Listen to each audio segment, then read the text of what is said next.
A pleasure to meet all at last, and welcome back to films I should have talked about years ago. So, let's get on going by talking a few things about the most recent iteration of Planet of the Apes. Because back in 2011, a reboot would show up. Rise of the Apes, Rise of the Planet of the Apes, Rise of a new continuity, which technically seems to have some known continuation within certain confines of the original series, shows that there is in fact going to be a good way to make the series rise again.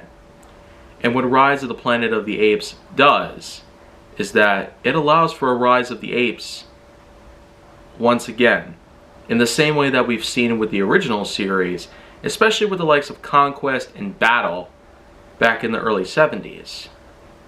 So the thing is, in this particular take on the Planet of the Apes series, what they were able to achieve here is something that we never quite seen coming at us.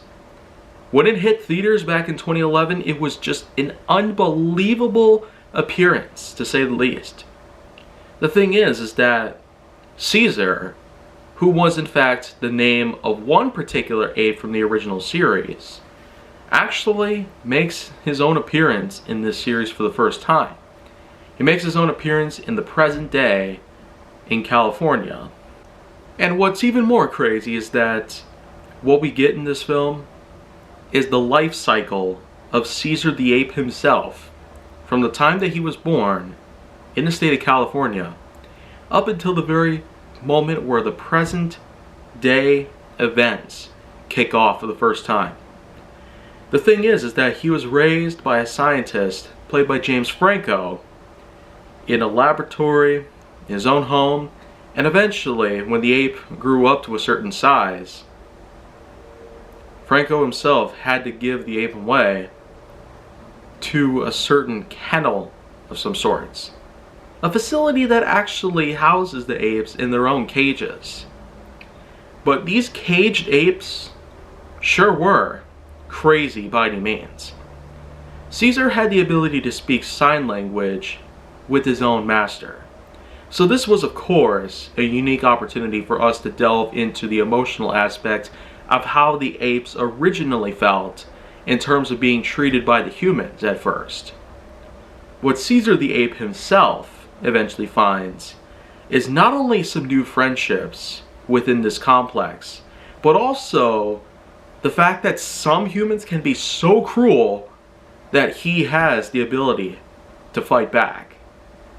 Something snaps inside of Caesar, and with some new pals that he meets, including the likes of Maurice, a large orange orangutan-like ape, and then you have other apes like Rocket, for instance. But each of these apes eventually make their escape from the complex.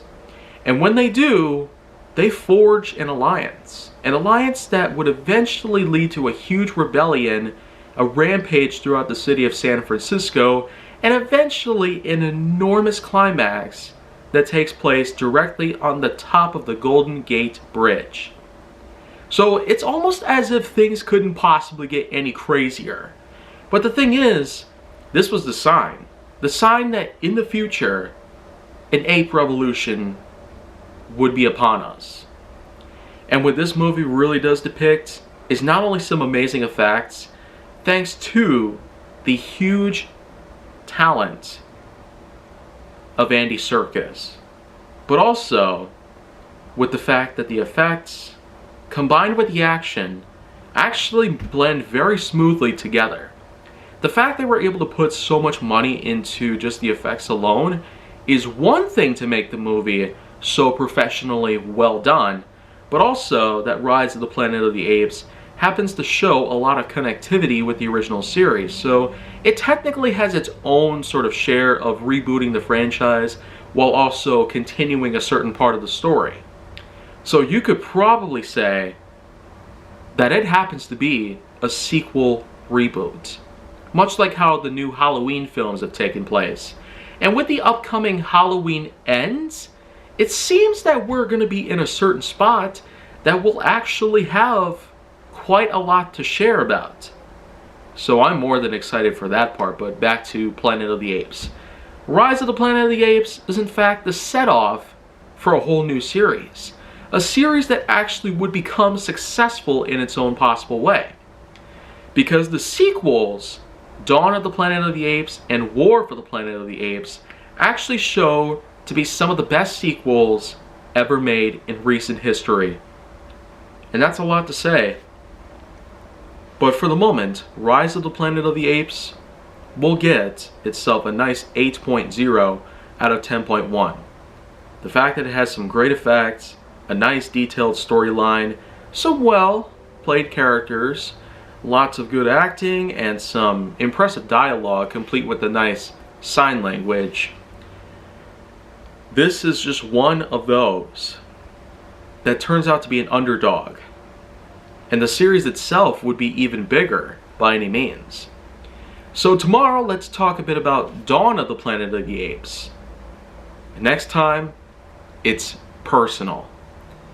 So if you want to see more, go down on my channel to make sure that you like, subscribe, comment, follow me on social media, and stay on the Hollywood side.